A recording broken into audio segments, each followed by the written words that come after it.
Hello guys, welcome to OG Cricket Talks. This episode is about will CSK qualify for playoffs?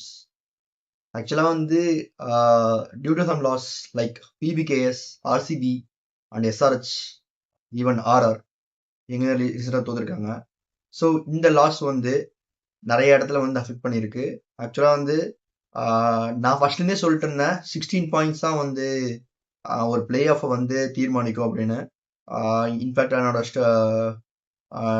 Race to play off இமேஜஸ்மே நம்ம தான் போட்டுட்டு இருப்பேன். ஆனால் எல்லாருமே என்ன 14 பாயிண்ட்ஸே போதும்னு நினச்சிட்டு இருப்பாங்க. ஸோ இப்போ ஏன் அந்த 16 பாயிண்ட்ஸ் தான் கரெக்டாக இருக்கும் அப்படின்னா டாப் டீம்ஸ் இருக்காங்க like SRH, RCB and RR and PBKS. So they have matches among themselves and அவங்களுக்கும் ஜிடிக்குமே மேட்ச் இருக்கு அண்ட் சிஎஸ்கேக்கும் மேட்ச் இருக்கு. CSK is playing with SRH and GT. So இந்த ரீசன்னால that might be many teams having in 14 and 16 is a safe place. 16 போயிட்டா கண்டிப்பா நம்ம பிளே ஆஃப் போயிடலாம் அப்படிங்கிற ஒரு சேஃப் பிளேஸ் அது. And so currently apart from Mumbai Indians LSG, so எல்லாருமே வந்து இந்த ரேஸ்ல ஆன் இருக்காங்க. ஸோ பிகாஸ் அவங்களால வந்து மேக்ஸிமம் போக முடிஞ்சா தே வில் கோ ஃபார் 14, அவ்வளோதான். மற்றபடி இந்த இருக்க பேலன்ஸுக்கு 8 டீம்ஸ் தான் வந்து 16 and 16+ போக முடியும். ஸோ நம்ம சிஎஸ்கே சான்ஸ் பார்ப்போம். ஸோ இன்னைக்கு ஒரு க்ரூஷியல் மேட்ச் இருக்கு like CSK vs DC. So இது ஏன் இந்த மேட்ச் எனக்கு க்ரூஷியல் அப்படின்னா ரெண்டு பேருமே இன் கண்டக்ஷன் இருக்காங்க. So both having played same matches 9 matches and won 4 games and lost 5. So ரெண்டு பேருக்குமே வந்து ஒரு முக்கியமான மேட்ச். அண்ட் ரிவர்ஸ் பிக்சர்ஸ்ல வந்து சிஎஸ்கே பீட் கம்ஃபர்டபிளி டிசி இந்த ஹோம் கேம். ஸோ ஒரு ஹை டோட்டலை டிசி சேஸ் பண்ண முடியாமல் தோத்துட்டாங்க. And on the other end இன்னைக்கு வந்து ஒரு இந்த கிரவுண்ட் ஆக்சுவலாக ஸ்மால் கிரவுண்ட் அண்ட் இங்கே 265 அடிச்சிருக்காங்க, 75 ரன் அடிச்சிருக்காங்க. ஸோ எப்படி இருக்குன்னு தெரியல. ஆனால் எது வந்து சிஎஸ்கேக்கு வந்து ஒரு வின்னிங் ட்ராக்ல போகும் அப்படின்னா they want to bat first. Again they want to bat first and they put some good numbers in the score board and அவங்க பவுலிங் செக் பண்ணணும். ஸோ இதுதான் வந்து சிஎஸ்கேட ஃபார்முலாவாக இருக்கு இந்த மேட்ச்க்கு இருக்கணும். DC is not a comfortable chases. DC வந்து அகெயின் ஆன் த ரிவர்ஸ் பிச்சஸ்ல வந்து 210 அடிக்கணும். அதை வந்து அவங்க வந்து 4 ஓவர்லேயே 50 அடிச்சிட்டாங்க. ஸோ வந்து கொஞ்சம் ஸ்விங் ஆகிற மாதிரி இருந்துச்சு கண்டிஷன்ஸ் டு டிசி. பட் அடுத்த 4 ஓவரில் 23 for 4 விக்கெட்ஸ். ஸோ அங்கே தான் அவங்க வந்து மேட்சை லாஸ் பண்ணாங்க. ஸோ அதனால வந்து ஏர்லி ஆன் டிசியை வந்து இந்த மாதிரி ஒரு நல்ல டார்கெட் செட் பண்ணி அதை வந்து அவங்களுக்கு லைக் சேஸ் பண்ணி கொடுத்தோம்னா வந்து CSK will win comfortably. And இந்த சேஸ்ல ஐ மீன் ஃபர்ஸ்ட் வந்து நம்ம பேட்டிங்கை பற்றி பார்த்தலாம். ருத்துராஜ் கெய்க்வாடோட வந்து ஃபார்ம் கொஞ்சம் இம்ப்ரூவ் ஆயிருக்கு. In last 2 games he got a back-to-back 50s. என்னதான் ஸ்ட்ரைக் அட்வைஸ் கம்மியாக இருந்தாலும் ருத்துராஜ் கெய்க்வாடுக்கு ஒரு ஸ்டார்ட் கிடைச்சிருச்சு and he scoring runs. So அப்படி இருக்கும்போது it's a massive boost for CSK. And Samson அடிச்ச எல்லா மேட்சும் வின் பண்ணியிருக்காங்க. And the knocks came in first batting. Second விட ஃபர்ஸ்ட் பேட்டிங்ல அந்த நாக்ஸ் நல்லா வந்திருக்கு. ஸோ அதனால வந்து comfortable thing for CSK and for the CSK batsmen in and for Samson is the putting some target. அதான் வந்து கம்ஃபர்டபுளாக இருக்கும். அண்ட் டீமோட அடுத்த டியூஸ் யாரெல்லாம் வந்து இதுக்கு ரன் அடிக்கல பட் அவங்க டியூல இருக்காங்க அப்படின்னு பார்த்தா இட்ஸ் பிரேவிஸ் அண்ட் தூபே. எல்லாரும் சொல்றாங்க தூபே வந்து துரந்தர் ஆஃப் சிஎஸ்கே அப்படின்னு சொல்றாங்க. அப்படிலாம் இல்லை. பட் ஃபார்ம் வந்து டெம்பரரி தான். பட் தூபே வந்து அவர் கிளாஸ் இருக்கு. He can hit long boundaries. இந்த பர்டிகுலர் கிரவுண்ட் வந்து தூபே அண்ட் பிரீவிஸ் ரெண்டு பேருக்குமே ரொம்ப ஈஸியாக இருக்கும். பிகாஸ் இது ஒரு ஸ்மால் வென்யூ அண்ட் ஈஸியாக 6ல கிளியர் பண்ணலாம். எனக்கு என்னன்னா வந்து தூபேவை வந்து 6-7 அந்த மாதிரி ஸ்டார்ட் பண்ணாம 4ல இந்த மாதிரி ஸ்டார்ட் பண்ணி கொஞ்சம் டாப் ஆஃப் தி ஆர்டர் கொடுத்தா இல்லை பிரீவிஸ்க்கு டாப் ஆஃப் தி ஆர்டர் கொடுத்தாங்கன்னா இனிமே நல்லா இருக்கும். ஏன்னா பிரீவிஸ் இது தூபே வந்து ப்ரெஷர்லேயே ஆடுற மாதிரி இருக்கு. மேட்சை டில் தென் 20th over வரைக்கும் கொண்டு போயிடலாம் அந்த மாதிரி ஆடுற மாதிரி இருக்கு. அது ஒர்க் ஆச்சு பஞ்சாப் கூட அண்ட் ஆல்சோ டெல்லி கூடலாம். பட் இந்த கேம் வந்து கொஞ்சம் மேலே ஸ்டார்டிங் பண்ணா ஏன்னா 2 லெஃப்ட் ஆஃப் ஸ்பின்னர்ஸ் இருக்காங்க. ஸோ அவங்க டேக் ஆன் பண்ணுறதுக்கு ரொம்ப ஈஸியாக இருக்கும். ஸோ அதனால வந்து பிளேயர் இன் டியூஸ் வந்து 2 பேர் தான், பிரீவிஸ் அண்ட் தூபே. பிரீவிஸ் இன்ஜுரிக்கு அப்புறம் வந்திருக்காரு.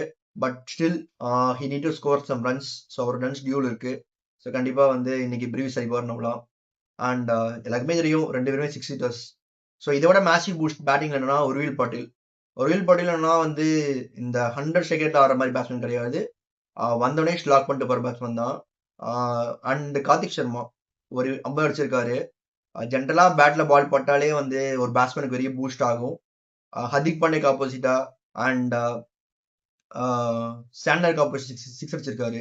ஸோ இந்த மாதிரி பெரிய பவுலர்ஸ்க்குலாம் சிக்ஸ் அடிச்சாலே ஜென்ரலாகவே பேட்ஸ்மேன்ஸ்க்கு வந்து கொஞ்சம் நல்லாவே இது ரிதம் கிடைக்கும் and they will win in confident. So கண்டிப்பாக இந்த மேட்ச் ஹர்திக் சர்மா நல்லா பெர்ஃபார்ம் பண்ணுவான்னு நினைக்கிறேன். சிஎஸ்கே வந்து ஒரு வின்னிங் ஃபார்ம்ல பிடிச்சிருக்காங்க. இந்த ஃபார்ம்ல வந்து மெயினா வந்து யார் அவங்க வின் பண்ணி தராங்க அப்படின்னா அவங்க பவுலர்ஸ். ஸோ இந்த பவுலர்ஸ்ல நான் ஒரு விஷயம் நான் பார்த்தேன். அனுஷுல் கம்போஜ் வந்து ஓப்பனிங் அண்ட் டெத் பவுலிங் இந்த ரெண்டு தான் வந்து ஸ்டார்டிங்ல மிடில் ஓவர்ஸ் போட்டாரு. பட் இந்த ரெண்டு இதுல போடும்போது தான் அவருக்கு ரொம்பவே சக்சஸ்ஃபுல்லா இருந்திருக்கு. அண்ட் டீமே தான் பண்றாங்க. அண்ட் பவர் பிளேக்குள்ள வந்து 2 விக்கெட்ஸ் 2 ஓவர்ஸ் அவர் பவுலிங் பண்றாரு. அண்ட் டெத்ல வந்து லாஸ்ட் 2 ஓவர்ஸ் பவுல் பண்றாரு 17 அண்ட் 20. ஸோ இதான் அவங்க ஃபார்முலாவா இருந்திருக்கு. இந்த ஃபார்முலா எங்க பிரேக் ஆகுதோ அந்த மேட்ச் தான் அவங்க லாஸ் பண்ணிருக்காங்க. Like 2 overs 3 overs Anshul Kamboj power பிளேல போட்டா அண்ட் டெத் ஓவர்ஸ்ல அந்த ஒரு ஓவர் லேக் ஆகுது. ஸோ அதனால இந்த மேட்சஸ் தான் வந்து அவங்க ஸ்ட்ரகிள் ஆயிருக்காங்க. அதை தவிர்த்து இந்த இதுல இன்னொரு ஃபார்முலா என்னன்னா ஜெமி ஓட்டன் இந்த middle. So Jamie Orton power play இல்லாம டெத்தில் லாஸ்ட் ஒரு ஓவர் மட்டும் போற மாதிரி மற்ற 3 ஓவர்ஸ் மிடில் ஓவர் ஸ்பேஸ்ல போடும்போது அவருக்கு ரொம்ப நல்லா விக்கெட்ஸ் இருக்கிற எபிலிட்டி இருக்கு அண்ட் எக்கனமி ரேட்டும் நல்லா பண்ணியிருக்காரு. ஸோ அதனால இதான் அந்த ஃபார்முலா. இந்த இந்த இந்த பவுலிங்ல இது நல்லா இருக்கு, நல்ல விஷயம். பிளஸ் ஏடான்ல முகேஷ் சௌத்ரி இருக்காரு, பவர் பிளே ரன் பண்ணிருக்கு. So Mukesh Choudhary, Anshul Kamboj and pacer Jimmy Overton and spinners வந்து காம்பைன் பண்றதுக்கு Akeal Hosein and Noor Ahmad இருக்காங்க. போன மேட்ச் பிரசாந்த் வீர் எடுத்தாங்க. But I hope Akeal Hosein will come back and they will play. So on the other end so இதான் வந்து CSK இன்னைக்கு மேட்சோட CSK சைடோட பேட்டிங் அண்ட் த திங்ஸ் நான் நோட் பண்ண விஷயம் தான். இந்த ஃபார்முலா தான் அவங்க வந்து வின் பண்ணிட்டு இருக்காங்க. So hope it continuous. இந்த ஒரு வின் எவ்வளோ மேஜர் விஷயம் அப்படின்னா இந்த ஒரு வின் பண்ணா அவங்க அடுத்த 4 கேம்ல 3 கேம் வின் பண்ற மாதிரி இருக்கும். எனக்கு இப்படி லைக் 16 பாயிண்ட்ஸ் போகணும்னா அப்போ வந்து they will be facing 2 games against LSG. So LSC வந்து பாட்டம் ஆஃப் த டேபிள் இருக்காங்க and they have nothing to lose. So அதனால இந்த கேம் வின் பண்றது ரொம்ப முக்கியம். அங்க என்ன பிரச்சனை ஆனாலும் இந்த கேமோட விக்டரியை வச்சு நம்ம வந்து கொஞ்சம் கவனிங் பண்ணிக்கலாம். லைக் நம்மளுக்கு இன்னும் லெஷர் கிடைக்கும், அடுத்த 3க்கு 3 ஜெயிச்சுக்கலாம், அந்த மாதிரி லெஷர் கிடைக்கும். ஸோ அதனால இந்த கேம் விக்டரி வந்து ரொம்ப ரொம்ப இம்பார்ட்டன்ட். அண்ட் எல்எஸ்சி இது முடிஞ்சதுக்கு அப்புறமே வந்து என்னன்னா எஸ்ஆர்எச் கூடயும் ஜிடி கூடயும் மேட்ச் இருக்கு. அது என்னன்னா 2 பேருக்குமே 13th and 14th match. So அவங்களுமே கண்டென்ஷன்ல இருப்பாங்க. It's not gonna be easy game for both the teams. எஸ்ஆர்எச்சுக்கும் சென்னைக்கும் 2 பேருக்குமே ஒரு அந்த 2 பாயிண்ட் முக்கியமா இருக்கும். லைக் ஜிடி அண்ட் சிஎஸ்கேக்கும் முக்கியமா இருக்கும். ஸோ அப்போ ப்ரெஷர் ஹேண்ட்லிங்ல வந்து சிஎஸ்கே யூஸ்வலி நல்லா பண்ணுவாங்க எஸ்ஆர்எச்சோடையும் ஜிடியோடையும். ஸோ இன்னைக்கு கேம் சிஎஸ்கே வின் பண்ணிட்டா they have good chances to proceed in the playoffs. And Brevis innings டியூல இருக்காரு. ஸோ இன்னிங்ஸ் டியூல இருக்கும்போது ஆக்சுவலா சிஎஸ்கே டீம்ல ஒரு பிளேயர் டியூல இன்னிங்ஸ் இருக்காரு அப்படின்னா அந்த பிளேயர் எங்கேயாவது இடத்துல பெர்ஃபார்ம் பண்ணுவாரு பெரிய ஸ்டேஜ்ல. ஸோ அது கண்டிப்பா சிஎஸ்கேக்கு வந்து ஒரு பெனிஃபிட்டா இருக்கும். ஸோ நான் அதை ட்ரஸ்ட் பண்றேன். இதுதான் வந்து இந்த short review about the CSK play off chances.